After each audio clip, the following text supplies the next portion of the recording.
थंडी आणि याची लाट तर आहे सकाळी आणि संध्याकाळी, तर आपण स्वतः काळजी घेतली पाहिजे. स्वेटर, मफलर किंवा जे आहे थंडीपासून आपल्याला बचाव करता येईल. आपल्या इथे ऊसाची शेती आहे, ओलाईत शेती असल्यामुळे आणि थंडीची लाट पण यावेळेस सर्व महाराष्ट्रभरच आहे. तर त्या अनुषंगाने आपण जसं सांगितलं की गरम कपडे वापरणं, कोणाला एखाद्याला सर्दी झाली असेल तर थोडंसं त्याच्यापासून लांब राहणं, ज्याला सर्दी झाली असेल त्याने शक्यतोवर घरी कोमट पाणी घेणं, वाफ घेणं, आणि काही आपल्याला वाटलं असं की आपल्याला खोकला होत आहे, जास्त दिवस चालला आहे, तर त्या अनुषंगाने तुम्ही दवाखान्यात जाऊन जे काय आहे अँटीबायोटिक किंवा आपल्या सर्दीच्या गोळ्या असतात त्या गोष्टी घेऊ शकता.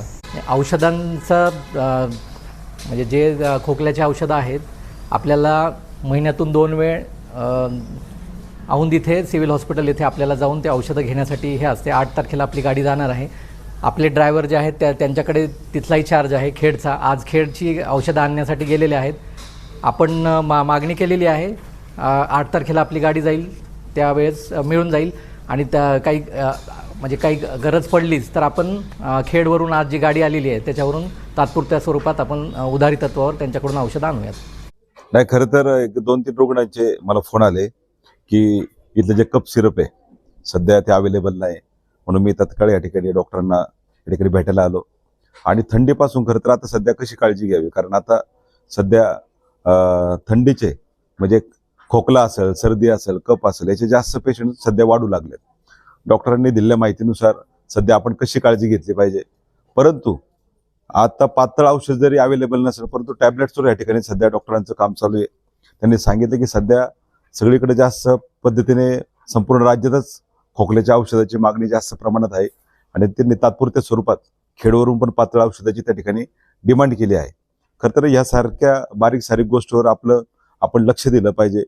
पेशंट कुठले असो, साधा सर्दी खोकल्याचा असो किंवा डेंग्यूचा पेशंट असो, या ठिकाणी आपण तत्काळ त्या ठिकाणी त्याची काळजी घेतली पाहिजे. आता तुम्ही त्या अगस्तीची त्या ठिकाणी तुम्ही सगळ्यांनी कंडिशन पाहिली.